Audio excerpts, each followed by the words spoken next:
আমরা আগামীর ফুটবল, আমাদের আগামীর ক্রিকেট, আমাদের কাবাডি, আগামীর বাস্কেটবল, আগামীর আর্চারি, আগামীর শুটিং থেকে শুরু করে সকল স্পোর্টসকে আমরা সমানভাবে গুরুত্ব দিয়ে এগিয়ে নিয়ে যেতে চাই। সো আমি মনে করি যে সিঙ্গাপুরের সাথে বাংলাদেশ হেরে গেছে, এটাতে হতাশ হওয়ার কোনো কারণ নেই, বাট আমরা সামনের দিকে এগিয়ে যেতে চাই। আমরা অতীতকে মনে রাখবো, অতীত থেকে শিক্ষা নিয়ে আমরা সামনের দিকে এগিয়ে যাবো। এটা আমরা হোক, তারপরে জানানো হবে।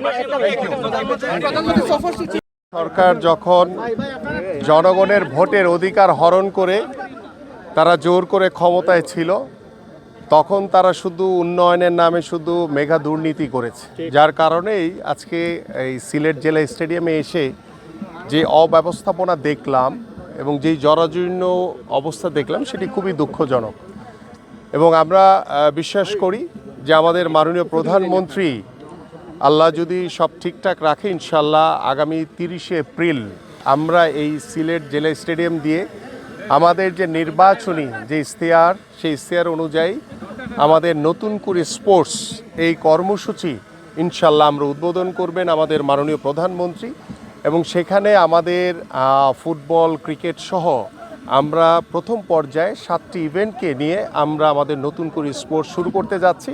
এবং সেই নতুন করে স্পোর্টস হবে আমাদের ভবিষ্যৎ যারা প্রজন্ম, যাদেরকে নিয়ে আমরা বাংলাদেশ স্বপ্ন দেখি, আমাদের সেই 12 থেকে 14 বছরের যে শিশু কিশোররা রয়েছে, তাদের অংশগ্রহণের মাধ্যমেই আমরা এই নতুন করে স্পোর্টস আগামী 30শে এপ্রিল আমাদের মাননীয় প্রধানমন্ত্রী ইনশাল্লাহ সব কিছু ঠিক থাকলে এই সিলেট জেলা স্টেডিয়াম সহ আমাদের 64টি জেলায় একই দিনে আমরা আমাদের এই নতুন করে স্পোর্টস আমরা উদ্বোধন করব ইনশাল্লাহ।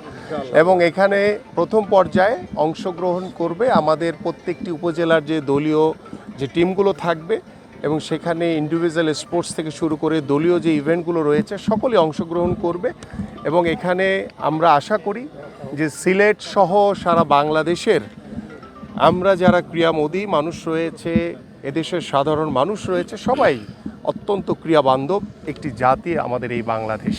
এবং সেই বাংলাদেশের ক্রীড়াঙ্গনকে এগিয়ে নিয়ে যাওয়ার জন্য আমাদের মাননীয় প্রধানমন্ত্রী ইতিমধ্যে আপনারা জানেন যে গত 2 দিন আগেই তিনি বাংলাদেশের সকল জাতীয় ক্রীড়াবিদ যারা রয়েছেন তাদেরকে বেতন কাঠামোর আওতায় এনে আমরা ইতিমধ্যে ক্রীড়া ভাতা প্রদান করা শুরু করেছি। তাদেরকে সম্মানী হিসেবে তাদেরকে ক্রীড়া কার্ড প্রদান করা হয়েছে, এবং তাদের সম্মানী হিসেবে যারা গত 1 বছরে যারা বাংলাদেশের জন্য পদক নিয়ে এসছে তাদেরকে আমরা পুরস্কৃত করেছি। এবং আমরা প্রথম দিন আমরা 129 জনকে ক্রীড়া ভাতার আওতায় এনেছি। ইনশাল্লাহ আগামী 7 দিনের ভিতরেই আমরা প্রায় বাকি 500 জনকে ইনশাল্লাহ আমরা এই ক্রীড়া ভাতার আওতায় এনে আমরা বাংলাদেশের ইতিহাসে এই প্রথম সরকার সকল খেলোয়াড়দের দায়িত্ব নিয়ে যারা আন্তর্জাতিক পর্যায়ে ইতিমধ্যে বাংলাদেশকে রিপ্রেজেন্ট করেছে, ভালো কিছু অর্জন করার রাস্তা তৈরি করে দিয়েছে, সেই রাস্তাটা যাতে আরও সুন্দর হয়, আরও মসৃণ হয়, সেজন্য আমরা ইতিমধ্যে সরকারের পক্ষ থেকে আপনারা জানেন আমাদের যে একটি ট্যাগলাইন রয়েছে যে ক্রীড়া হলে পেশা, পরিবার পাবে ভরসা। সেই পরিবারের ভরসা এবং আস্থা অর্জন করার জন্যই আমাদের এই উদ্যোগ। এবং এই উদ্যোগকে স্বাগত জানিয়ে সারা বাংলাদেশের ক্রীড়াবিদরা এখন অত্যন্ত উৎসাহিত, উজ্জীবিত। এবং আমরা আশা করি যে আমাদের আগামী যে নতুন করে যে স্পোর্টস আগামী 30শে এপ্রিল ইনশাআল্লাহ আমাদের সম্ভাব্য মাননীয় প্রধানমন্ত্রী তিনি উদ্বোধন করবেন। পাশাপাশি আপনারা সকলেই অবগত আছেন যে আগামী জাতীয় শিক্ষাবর্ষে আমরা 4র্থ শ্রেণী থেকে খেলাধুলাকে বাধ্যতামূলক করতে যাচ্ছি এই 7টি ইভেন্টকে দিয়ে।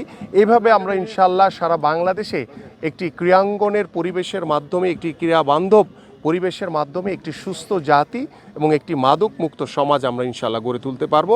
এবং আপনারা যারা সাংবাদিক ভাইরা রয়েছেন, আমি আশা করি আগামী 30শে এপ্রিল আমাদের মাননীয় প্রধানমন্ত্রীর উপস্থিতিতে আমরা এই নতুন করে স্পোর্টস উদ্বোধনের মাধ্যমে আপনাদের কাছেও সার্বিক সহযোগিতা চাই। এবং আমাদের এই সিলেট জেলা স্টেডিয়ামের সংস্কার করার জন্য আমি ইতিমধ্যে আমার যারা কর্মকর্তা রয়েছেন তাদেরকে নির্দেশনা প্রদান করা হয়েছে। এখানে আমাদের জেলা প্রশাসক মহোদয় রয়েছেন, আমাদের জেলা পরিষদের প্রশাসক রয়েছেন, সিটি কর্পোরেশনের প্রশাসক রয়েছেন।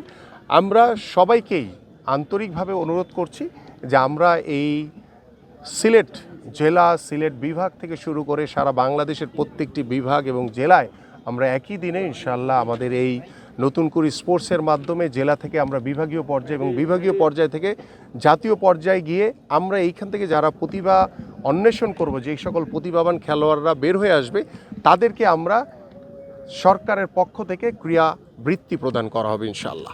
সবাইকে ধন্যবাদ।